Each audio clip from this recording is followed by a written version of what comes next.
Hello, folks. Set my light here a little bit. Well, light ain't on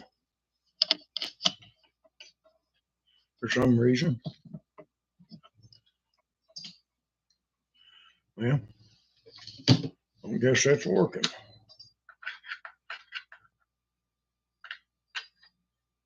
There we go. Um,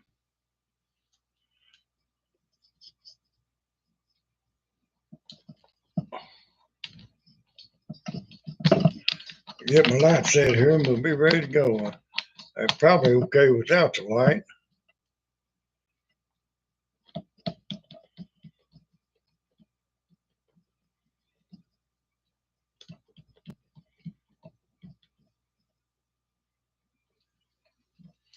There we go. Well, I hope you can hear me okay. Let me turn this up. And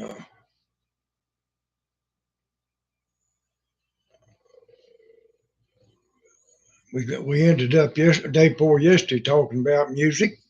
That seemed to be a good subject, so just thought we would start again with music.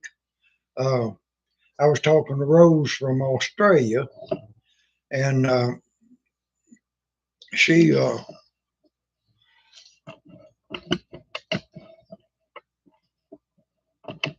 she told me the name of a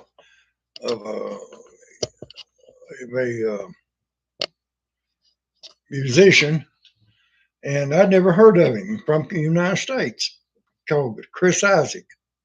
So I looked him up when I got offline. I've been watching his videos on YouTube, and he's good. I like him, and I want to thank Rose. Of course, she's not on yet. She's supposed to get on today if she has time.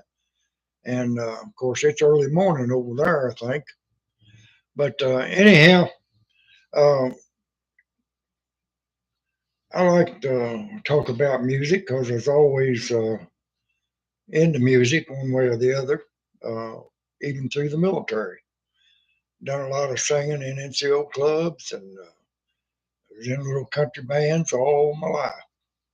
And of course, I got my fingers frostbit one time along with my lungs, and I haven't been able to play a guitar since then, but I've always had one. I got one right back there, right there, that I can't play it, but I got it. Excuse me. And the nose ran a little bit today. A lot of pollen in the air. And but anyhow, uh, we're going to talk about a little music. We was talking about some of our favorite guitarists uh, yesterday or day before yesterday, and I couldn't think of one of his name, and his name is Al Kaloa. Now I rank him right up there with Chet Atkins, Dwayne Eddy, Conway Twitty. Conway Twitty is one of those guys that could play a guitar, didn't get all the credit in the world that he deserved for guitars because everybody knew him as a singer. But when he first started out, he was a first rate guitarist, and it was that way when he passed away. He just carried the microphone, and sung more than anything else. So of course he played a lot during rehearsals and stuff like that, but he was a great guitarist, and a lot of people evidently don't know that. But getting back to Chris, uh, Chris has got several uh, all uh, songs that he wrote, that he recorded, and won several awards. Not a lot, but several. And I don't know how I ever missed not hearing about him, but his name's Chris Isaac, and he's still active today. And you can get the best of Chris Isaac on YouTube, and he'll sing you some of them. But yeah, I really appreciated her telling me about him, and I'm hoping she's going to get on here today. She said I told her what time I would start, and I was a little bit late, but not much. Um, but it's really when you can have somebody to talk to that can carry on a conversation. I hate doing live on YouTube, on TikTok a lot because you get a lot of nonsense, and I don't find it to be true on YouTube.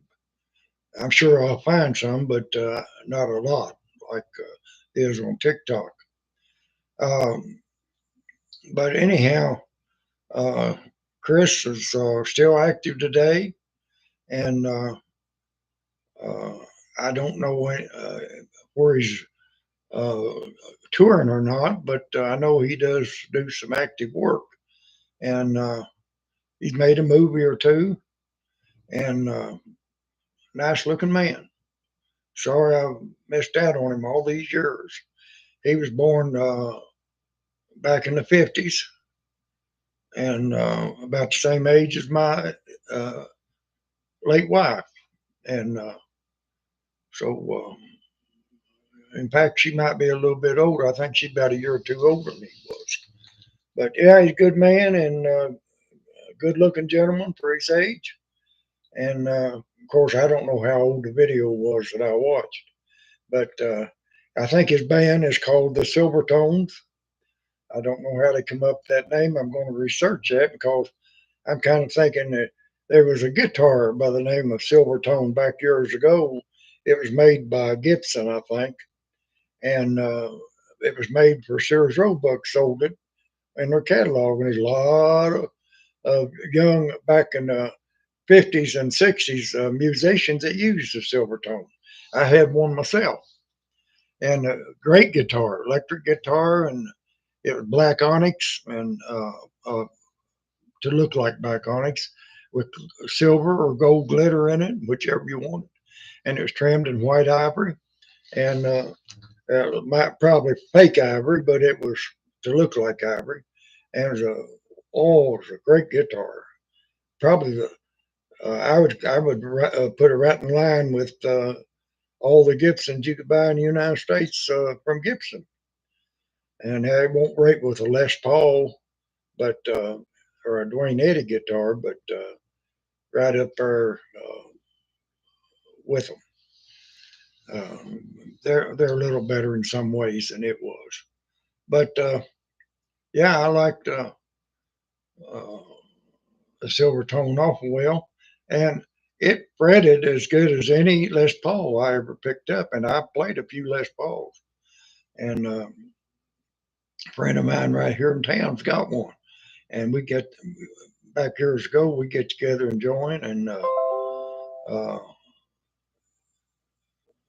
what do we got here? A weather advisory.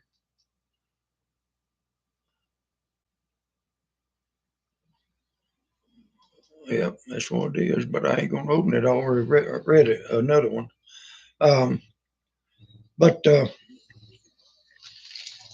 we was talking yesterday about some of our favorite singers. Now to give you a little background on myself, um, when I got out of the military, I bought a karaoke outfit, speakers. I could play huge gymnasiums or halls or anything like that. Uh, I could play something the size of Rupp Arena if I wanted to. And I had state of the art equipment. Still got it today. In fact, I'm getting ready to clean it up. The I've had it in storage in my basement for a while, and I'm sure it's got dust on the slide bars and stuff on it for the volumes. And I'm going in, clean them off, dust them off. I had to order me some electronic spray that evaporates fast. And so I'm going to clean that up and I'm going to practice up singing. You feel better when you can sing. I've got one vocal cord that is shorter than the other one due to when I had cancer, it made me have Bell palsy, and that affected one of my vocal cords. And the cancer didn't bother me. It was a Bell palsy that bothered me. Uh, I knocked the cancer out in 2 years with treatments, and I've been lucky enough to have been in remission ever since. It's been almost 13 years now, going on, well, be no, right at 13 years. I got diagnosed in remission in 2012, almost 13, but it was 2012, and this is 24, so 13 plus years plus a few months. But when I before I got cancer, all through the 90s, I did karaoke uh, tournaments throughout Indiana, uh, Ohio, and Kentucky and Illinois, and done weddings, done several weddings, uh, and I was a photographer, so I would also do a lot of the pictures and filming for the weddings. But we won't talk about that. But just a little background, and only done these on the weekends, except here in my little hometown. Uh, I done some nightclubs and do them on Thursday or Friday nights, and the concerts. If I or not concerts, but if I had a contest, why I would usually leave on a Friday nights, not do any on Friday nights, and because they usually lasted Friday, Saturday, and Sunday, and we'd declare the winners on a Sunday. And by that time, we usually started out with anywhere from 1,500 to 2,300 participants, and by Sunday we'd have them down to 10 to 15, and we'd the last day would be a Sunday between usually between 12 and 5, and then we would have it worked down to the championship at 5 o'clock on normal basis. Sometimes it'd be more participants, it'd take a little bit longer. But anyhow, you take 2,000 or better people and 3 minutes a song, and what little time you got in between them. Uh, it takes a long time to do that many songs, and but it was very rewarding. I made a good living at it, and uh, when we just had a karaoke outing at like at the nightclubs and stuff, usually on Thursday nights, most nightclubs would check out their lighting and make sure everything was working good, and so they would treat the crowd to karaoke, and I'd make about 150 an hour on the karaoke night, and uh, I guess that was going for everybody. I made that without any problem, and uh, I'd have to do a lot of singing because you'd have lull spots where there wouldn't be nobody coming up to sing, and you'd have to carry on the entertainment. And um, uh, it always surprised me that the songs that was the most requested, and you'd have songs like uh, all. Uh, I guess one of Gene Watson's songs, uh, 14 Karat Mine, and uh, Farewell Party, and uh, stuff like that. Two of them two was two of the most requested. And then you had some Charlie Pride songs that was requested right up there with them. And one of them was "Does My Ring Hurt Your Finger When You Go Out at Night?" Uh, I can't remember what the actual name of that song was,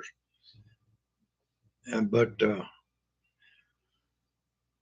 he was a very popular singer, and of course they loved his songs. And Mississippi Cotton Picking Cotton Field,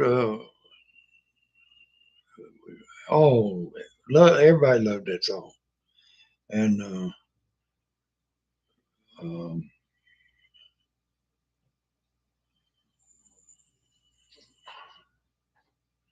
Uh, oh, I can't think of one where you done with uh, rain. Let's see.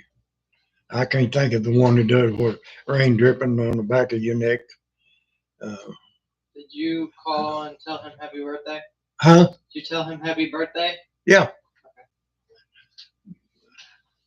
My grandson wanted to know if I'd called my other grandson and wished him a birthday. Happy birthday. I don't forget things like that. I forget how old I am sometimes, but I don't forget things like that. But anyhow, I guess one of my old time old singers that was I really liked real well. I like Bob Wills awful well for country swing. I love to hear him sing. And when I was a little lad, uh, he was a big time singer. And I liked Spade Cooley. I loved uh, a lot of old bluegrass singers back at that time. I can't think of any of their names right now. When I go talking about them, that's when I start forgetting. But I like some of the bluegrass singers. I liked Kitty Wells. Uh, I just liked a lot of the old singers, and well, I was brought up on their music. And uh, excuse me, uh, back when Marty Robbins started in about 1954 or 55, somewhere in there, I loved his music. And he wasn't an old timer; he was just a young man at that time, but he was good. He was awful good, and I liked all his songs. And in fact, I probably got just about every song that Marty recorded and wouldn't part with them. When Elvis come along and Carl Perkins and them, I liked them. Elvis was my favorite between the two, but I liked Elvis. I liked the Beatles. Um, I liked Jerry Lee Lewis. I didn't like a lot of his shenanigans, but I liked him. And it just a great deal of people back then that I liked and had a whole lot of influence on my music. Now, when I was in high school, um, I didn't know it until I had already graduated. In fact, I found out the day before I graduated. I take that back. That Mrs. Harold Runyon, who was my music teacher, had gotten me a scholarship for University of Kentucky, and I'd already signed up for the Air Force, so I couldn't take it. But I know that I could go to college anytime, uh, and the Air Force would pay for it after I got out. But I had what was called a faltry old voice. I could hit three different octaves without breaking, and um, so I was in madrigals, and a lot of my friends that was in madrigals with me, we went to all the music concerts that we were supposed to through high school, and I don't know if there was any awards given out for them or anything back then. I don't know who won or whatever about that, but we was in a lot of them. We made an album in Bowling Green, Kentucky, one time, and really enjoyed singing for the school. And I sung all my life like that, and all the way through my adult life. But anyhow, uh, anybody that gets on here, think about who your famous singers are. If I don't get any subscribers so far, I don't have anybody even watching. But I know this is going to be posted, and it'll get quite a few viewers. The one yesterday's already got a few viewers and got some likes. And oh, there's one. Got one now. That might be Rose. Maybe Rose will send me a chat. And uh, whoever you are there, send me a chat. Let me know who you are, where you're from. We're talking about music today, and the talking about country music, and that's one of the things I don't like that happens is people will get on and they'll put a famous singer up that uh, people who died today or celebrities who died today. And I was watching it the other day, and I was telling Rose day before yesterday. They said something about that Dolly Parton was awful sick, and I watched that whole thing, and uh, wasn't a thing to it. Uh, just something to get you to watch. If I have to do something like that to get people to watch, I believe I'd feel ashamed of myself. Um, I was I was really concerned about that because I like Dolly's songs. I never could get into her style because she's a full blooded feminine feminine person. Her femininity comes out, and it's hard to get into her style now. Uh, and she got a style that's so unique. Now I've sung some Patty Lovelace songs, and I've sung a Terry Clark song or two, and I can get into their style. But and of course, I change it sometimes. Like Loretta Lynn song, I'll change some word. Look, you tell it's a man singing it, other than just the voice that you're singing it uh, about a woman or not a man. And but you got to be able to change them that way. And of course, you can do that. But oh, my precious butters, hey Daddy O, I wanted to stop and say hi. Working on some schoolwork at the moment. Well, precious butters, I'm glad to have you. And where are you from? To let me know about that. It must be here in the United States if you're working on homework today already. But glad to have you, and I'll continue talking here.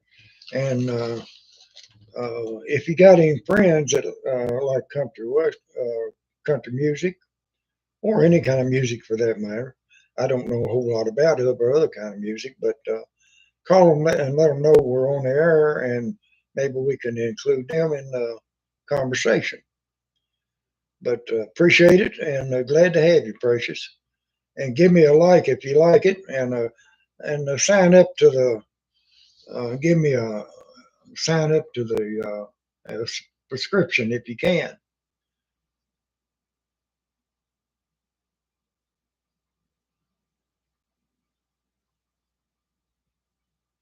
Oh, I didn't see it.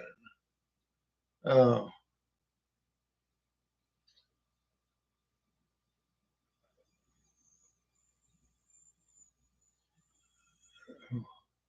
Hello, Drain the Swamps. Glad to have you. Uh, is this my daughter Tiff?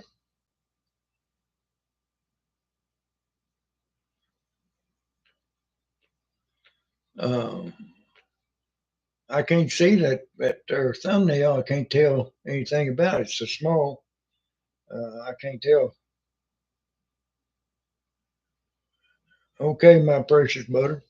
Well, I'm glad to have you. Uh, I was looking for Rose there, and I looked over and saw my precious butter, and uh,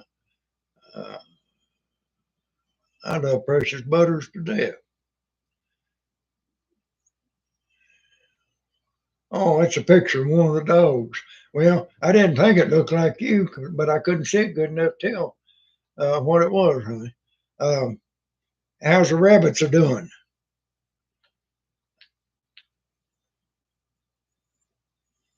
I hope they're doing good. They ought to grow a lot this week eating them greens now. Uh, Man, had some five little baby rabbits in my yard, and the mother had got abandoned them, and so she took them, and I got her a bottle kit so she could raise them on the bottle. And she got a farm out edge of town, and they one of them died the night we got them.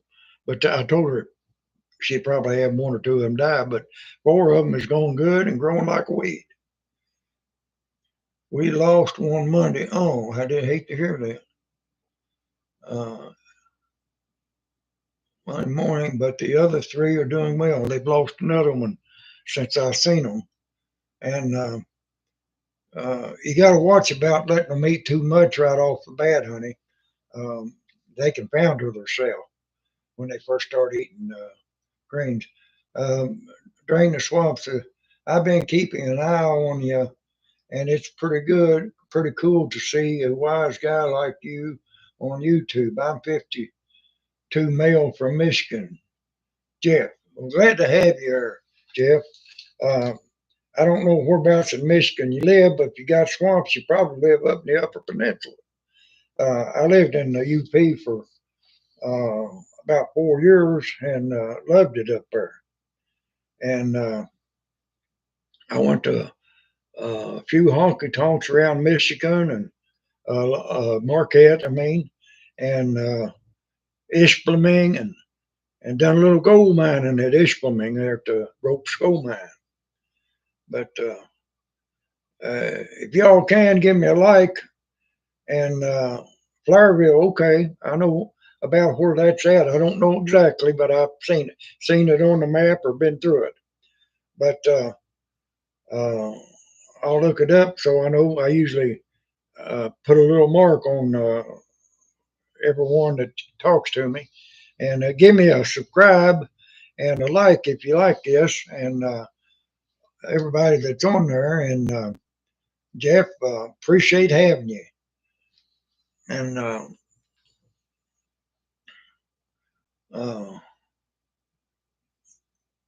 yeah, they can eat too much, Tiff, or precious butters.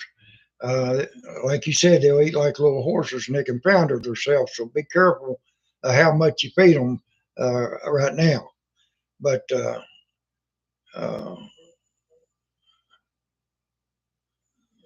you're welcome there, Jeff.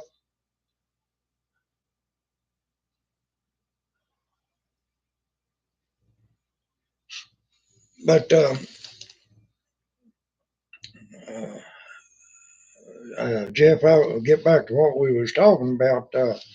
I was talking about country music, and me and Rose got talking and going over uh, different types of music, and she uh, she enjoyed folk music, and I said, "Yeah, I do too." But I said, "Funny thing about folk music, when you first start hearing it, uh, you don't really pay attention to how much you like it right when you first start watching. But then after you few years pass, and if you kind of get away from it, you'll catch yourself humming them old tunes. And Lord, they some of them old folk tunes come all the way back from Europe and wherever, you know, years and years ago.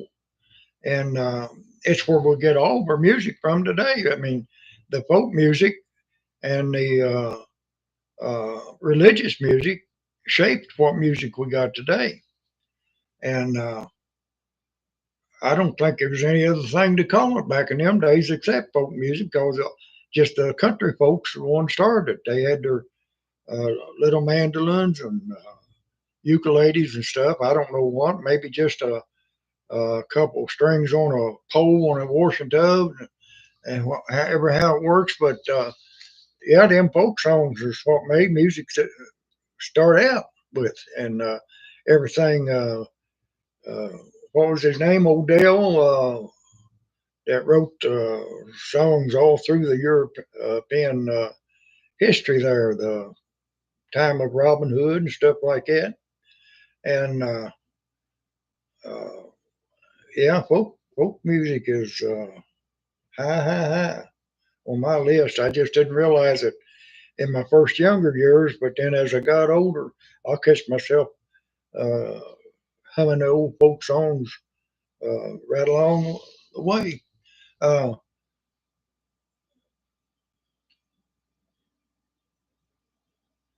well, um, the old folk songs is the country people and the old people from the old countries had their each area had its own little songs that the mothers sung to the kids, and a lot of it was little religious songs, a lot of it wasn't, and they didn't have no many musical instruments except maybe a washboard or a handmade banjo or strings on a bow or something like that to make the music with. But uh, all of our songs came from folk music because that was the first music you had. Necessarily have no music to it as far as composed music. I don't know really when they started composing music. I never really checked that out, but I would say it was long after folk music started. Uh, and I can't tell you what the first folk song was I ever heard, because I'm sure I heard them as I was a baby growing up and don't remember them. But uh, I like folk music, and folk music. A lot of it didn't have no name to it.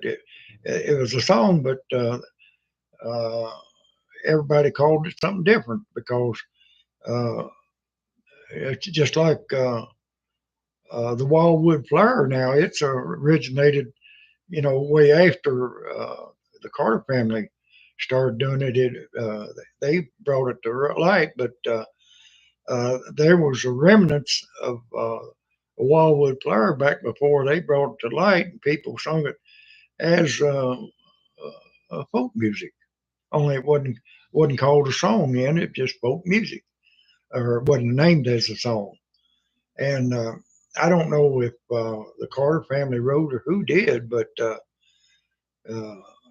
that's one of the older songs that uh, really didn't have a name until they put a name to it. And actually, I'm sure they heard the humming of it and something, and put a lot of the words into it that are into it now. But uh,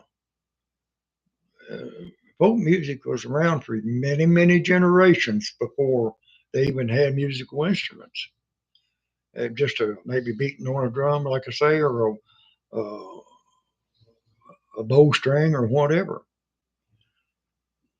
Uh, but uh, I don't know when the first guitar or mandolin or anything was made.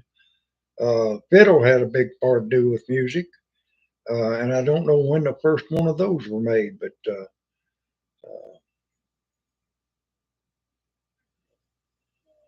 during the swamp, said, "See you, Tiff." Okay, uh, you'll go, Bug.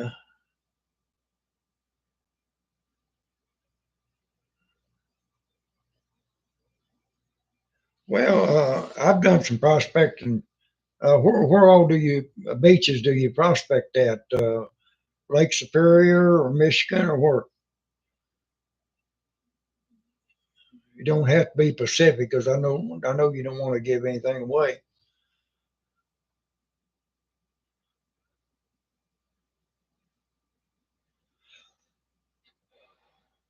But yeah, I go prospected on the beaches up there at Lake Superior, and I had me a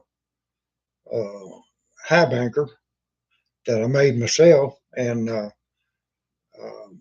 we took an old what do they call them? Hit and miss pump, if you get it running, and used it as a motor for an old trash pump, and it got enough water to run a high banker on, and got a lot of gold that way. And uh, I think I've got a on the old rope school mine there in northern Michigan in the UP. I think I've got a story about that on YouTube. I'm sure. I think that's one of them I told, or it was included in one of them that I told. So check them ghost stories out, and you might get a kick out of them there, Strain Swamp.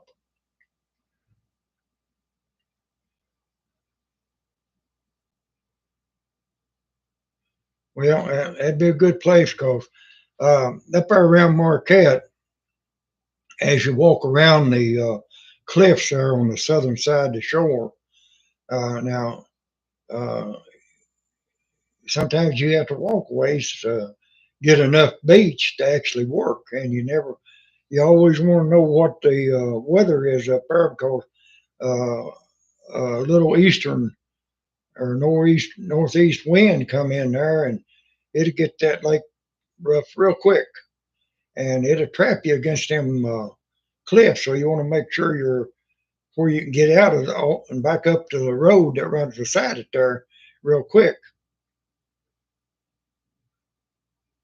Well, the ropes wasn't open uh, to the public back when I worked at it. It was flooded inside.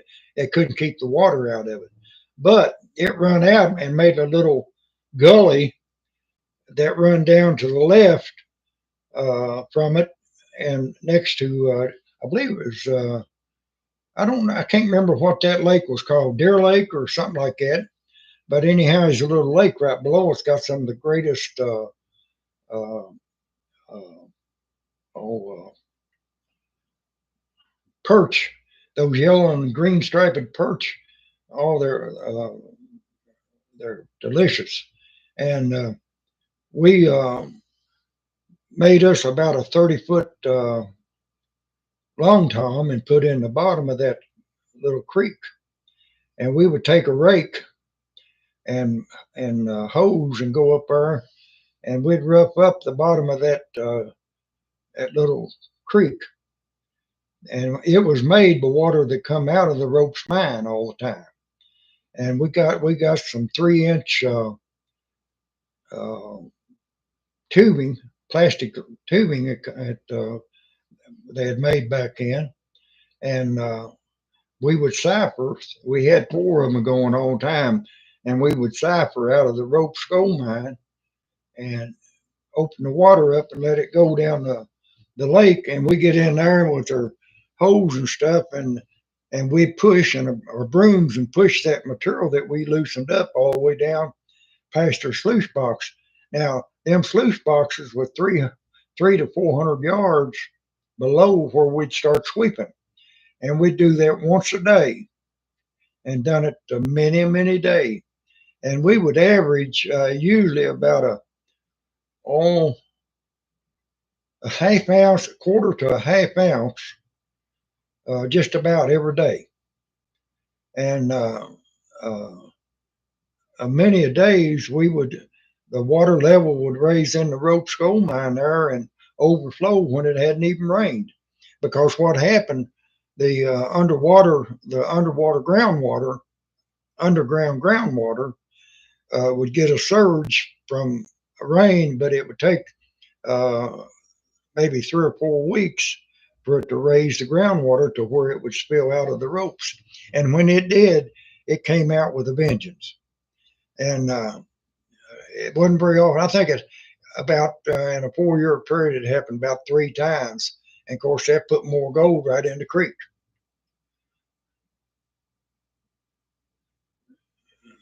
Yeah, it's a lot of gold. We done that for 4 years, and me and a friend of mine Zachariah Constantine. Right now, I don't know if he's still alive or not because I lost contact with him after I got out of the military up there. And I hope he sees this and contacts me because we done a lot of gold mining together. And but yeah, them you can walk along the that beach up there and you'll see black sand in the beach. You don't have to dig to find it a lot of times.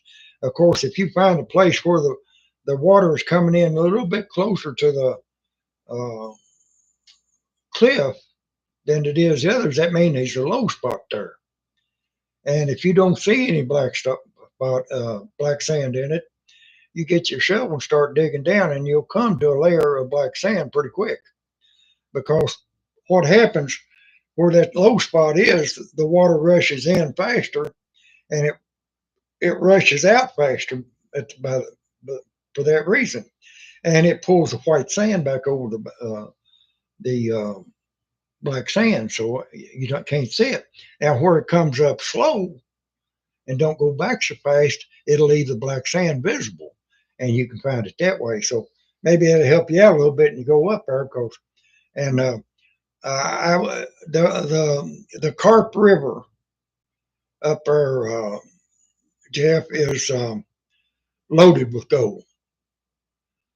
But there's so many places where the Carp River is right on. All it's got is just a little vegetation and mud layer, and you get on that and you'll fall right into an underground cavern. So you got to be awful careful if you do any prospecting on the Carp River. Been a lot of good souls lost because they didn't know that ground was that way. And we always carried a metal rod with us to where we could run through what we was walking on. And if it wasn't over a foot thick before we hit soft nothing, just a cavern, we didn't get on it. It had to be where that pipe or rod stayed in uh, something hard because you would hit within a foot, it would go into just nothing. You could put it up and down easy. So you didn't walk on that. But the Carp River is just laying, a lot of it just laying on top of just vegetated weed beds that's rotted and debris from where it got up. But a lot of gold in it if you want to take a chance. Uh, but uh, yeah, I loved working. We go up to a lot of the old copper mines up there in the hmm, copper country, and we would work the tailings of the old copper mines, and there wouldn't be much copper in them, but we found a lot of gold in it because they wasn't after gold. Now they would find gold on the side, but there's a lot of it went through because they were after the copper, and so a lot of it went on through. But we took a rock crusher and went up there and crushed a lot of rock up, and we found a lot of gold up there too. But didn't mean get on the gold prospecting here, but you just spurred my. Uh, I've been prospector since I was 18 years old, and I owe gold to just about everything I got. The military and gold is the two things in life that I owe the most to. And now, if you want to look for it on Angel Far on the computer, I've got a gold page on there, and I don't think I've got a copy of it out here, but it's called Angel Far / gold page. Oh, wait a minute. Angel Far / Kentucky / gold page / Kentucky. I might have that backwards. It's got the story on there how I learned to prospect for gold. The old man that taught me, and he died what time I was in Vietnam. But he taught me how to prospect down in Alabama. He had a hard rock mine down there on the Coosa River, and in the Kimberly Clark lease holdings down there for the paper company. And uh, if I don't know, hold on, just I'll tell you what. If you'll catch me on the next outing or next live, I'll have that paper in hand, and uh, uh, I'll be able to give you that so you can look it up. And uh, it's been on there for years, ever since the first computer I ever had. And I used to sell it for $10 a pamphlet. Cause I had to pay for my pamphlets and uh, for shipping. I never made no money at it because uh,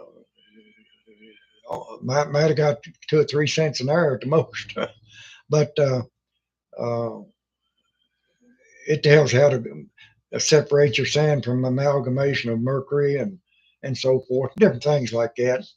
But you probably know all that. But I'll next time I'm on, if you catch me, I'll have that to where I can read it off to you, and you can go from there. But it's a good story, and uh, I might tell the whole thing. I don't know if I've ever told it on YouTube or not. I forget some of the things. I can remember when I was a kid, but I forget things that happened 2 months ago. You know what I'm saying? I'm 80 years old now, and uh, I do most anything I want to, but I can't remember good on things that happened 2 or 3 weeks ago or a month ago. But that's the way it goes. But if you like this, Jeff, give me a like and a subscription, and sure help me out. So I just started this about 2 months ago, and um, my my grandson, he getting out of high school and then going to college. Now, I'm hoping by the when I kick the bucket, he'll take it over and build it up to something good. Because he's learned about all the things that. Um, let me see what that's. I moved my mother, and that darn heart is right over top of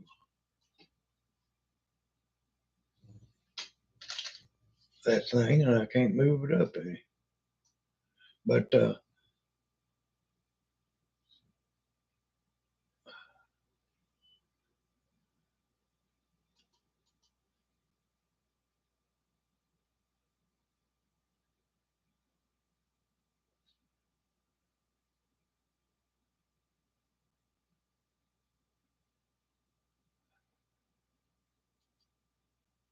I don't know how I done that.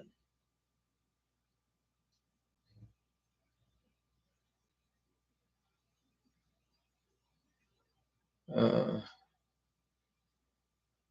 thanks for them. Okay, on the carp, and I'll let you know how I do. You know more about Michigan gold history than the whole YouTube. Well, I appreciate that. I forgot about a lot of it because that was years ago that I was up there. Uh, and I'll talk to you later then if you have to go. And um, anytime I can help you at all with gold prospecting, I found, uh, well, I found a lot of it. We won't tell how much, but uh, found a lot of it. But don't look like Rose is going to get on here today. Uh, oh, I'm going to look that town up and see if I can see that. Flowerville. Let me write that down. Oh,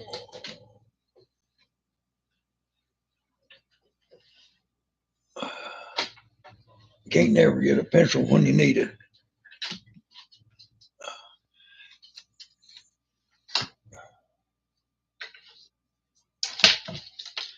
Excuse me a minute, folks, so I get that wrote down.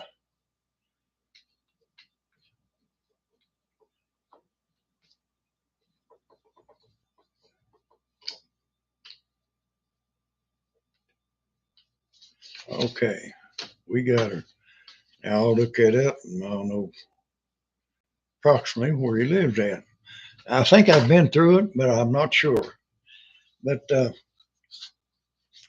anyhow, it was good to have you, Jeff. And of course, I'm not trying to rush you off. Just sound the way you're talking there, that you're going to have to go. Um, uh, I accidentally deleted, after you said sounds good, I accidentally deleted your next message.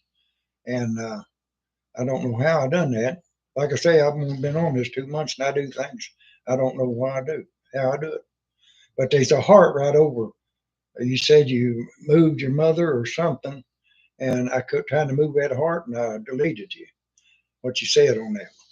But anyhow, uh, uh, yeah, Michigan is full of gold. A lot of people don't do any of the gold prospecting down south on the mainland in some places because by most generally it's pretty flat. And they say, well, there ain't no gold here. But I tell you what, when those glaciers come down, they push gravel in front of them. And some of the flatland, if you happen to be lucky enough to walk across and find a gravel concentrate in the middle of a field, it's worth prospecting because what happened, those glaciers dropped off gravel ever so often. And when they did, they dropped the gold off that was with it. And they'll usually they look like river rock because that's where they picked them up. It's in the rivers, and they picked the gold right up with them.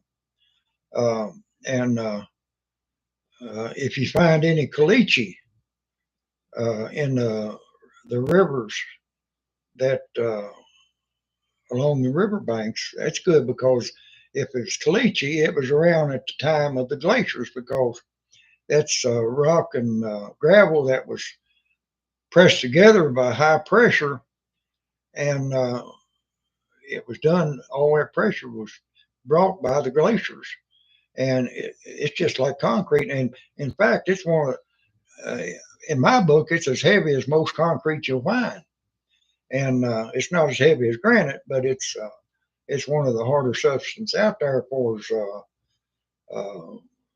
natural substances. Well, of course, it ain't natural, but it was formed in a natural way by the glaciers. And you can break that stuff up because there's a lot of gold in them. Uh, and you can find them places along creek banks. Uh, get up high on the creek bank and be a digging, and you'll find just solid rock. But it's actually cemented clay and limestone and river gravel all together, black sand, and it'll have all kinds of uh, gold in it. And maybe not get rich at it, but it's worth panning. I guarantee you, it's worth crushing. And if you ain't got nothing to do on an afternoon, crush up 5 or 6 5-gallon buckets full, take it home, crush it up more, and you can make a rock crusher pretty easy.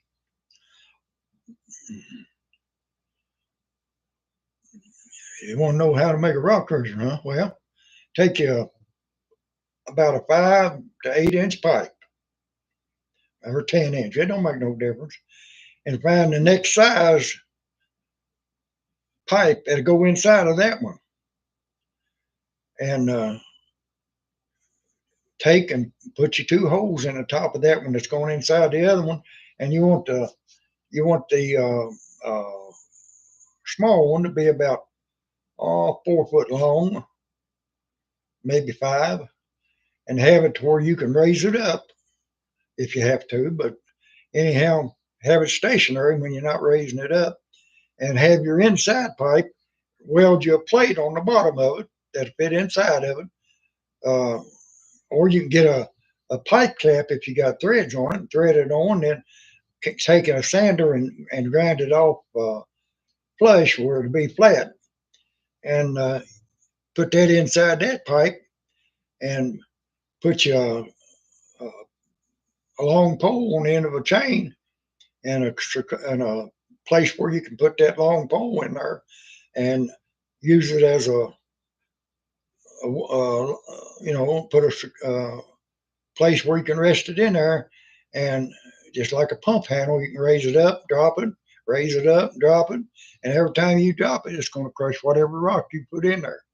And when you figure you get it right, have two holes at the bottom of that, have it in a wash tub or a horse trough or whatever, and have it where you can raise that pipe, and when it crushes, it'll cause the gravel to come out of that, and where you can pan the powder, and have your holes about that far up off the bottom, and that way you won't get the real coarse stuff out all the time, and you can keep the coarse stuff down on the bottom, and powder will come out just about every time you make a stroke go, and you can in a day's time you can crush up a lot of rock that way, especially if it's a 10 inch or even a 15. I've had them all the way up to, I think, a 20 inch, uh, were big pipes that they use on bridge construction and road construction, making under culverts underneath the ground, or putting oil through the ground with them. Uh, I'd buy one of them at a salvage yard and make a big one, and I just have to have a longer pole to raise it up, or a tractor with some hydraulics can do it. But you can crush a lot of rocks, and really they're better than the old jaw crushers because they crush them up to a fine powder. Jaw crusher about a minus a quarter to 1/8, about as fine as you can get them, and they're pretty hard to get one that fine. Usually, to get one any finer than that, you got to have a disc grinder. And but anyhow, looks like we've been on here almost an hour now, and we haven't got too many. We had two uh, come in on us, and uh, they've kind of paid attention to what we were saying, and it's been a good live session, and it'll go on there, and everybody that likes anything to do with music and gold like talking about it and watching it. So I'm going to sign out now, and I appreciate y'all being with me. Tip, appreciate it, honey. If you uh, Tim want to come in, we'll have some dinner. Just call me on the phone, let me know, and we still got time to go eat, and I'll buy you some supper and get to talk to you a while. And if you can bring another picture of them little rabbits, that they're probably getting up to where you can turn them loose. And if you want to, I've got some more I'll give you down here in the garage. You can make them about a 20 foot circle that they can get in, and let them get in it and keep the hawks away from them. Because you can lay some wood or stuff over top of it. But and they can't fly if they ain't sure they can get out. They can't won't fly in it. So I'm gonna slow this off, and uh, slow this off. I'm gonna shut this off here, and y'all have a good day, and God bless you. And He will if you let Him. Just open up your heart and your mind, and let Him in, and He'll give you every blessing you ever need. And y'all have a good day, and I'll talk to you on the next one, hopefully tomorrow.